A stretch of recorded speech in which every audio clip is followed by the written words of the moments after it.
กล่าวว่าเจ้าเป็นคนเหลือเด่นยินแล้วไอ้สุลำเค็นเหลือเด่นดังคำเขาสาชีวิตให้ข้าใครอยากจะทำขึ้นมาทุกคนสร้างเก่านินทาหาว่าเป็นคนบ่ดีคนที่เฝ้าคอยทุกวันอายยังหวังดีบ่ปาให้เขาย้ำยีท่ามกลางคนก่าวประนามจงเสียน้ำตาไอ้นี่เป็นคนหูใจบ่ต้องโศกเศร้าอะไรทำใจให้ดีคนงามด้วยความลำบากย้อนความยากบ่มีเงินคำไอ้หูชีวิตงามค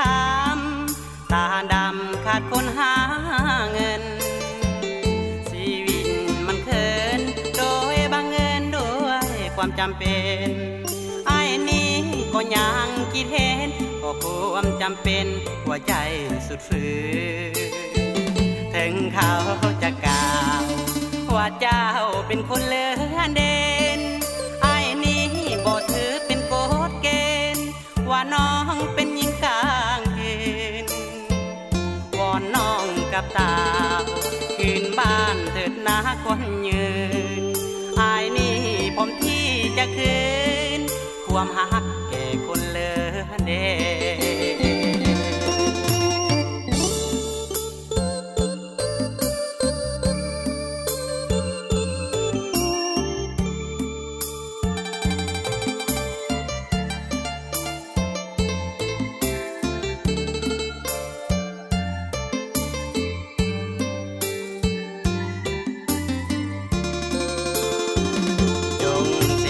นตาไอ้นี่เป็นคนหูใจบ่ต้องโศกเศร้าอะไรทำใจให้ดีคนงามด้วยความลำบากย้อนความยากบ่มีเงินคำไอ้หูชีวิตงามคำตาดำขาดคนหาเงินชีวิตมันเขินโดยบังเอิญด้วยความจำเป็นไอ้นี้ก็ยังคิดเห็นก็ความจำเป็นหัวใจสุดฝืนถึงเขาจะกล่าวว่าเจ้าเป็นคนเหลือเด่นไอ้นี้บ่ถือเป็นกฎเกณฑ์ว่าน้องเป็นหญิงกลางเกณฑ์วอนน้องกับตา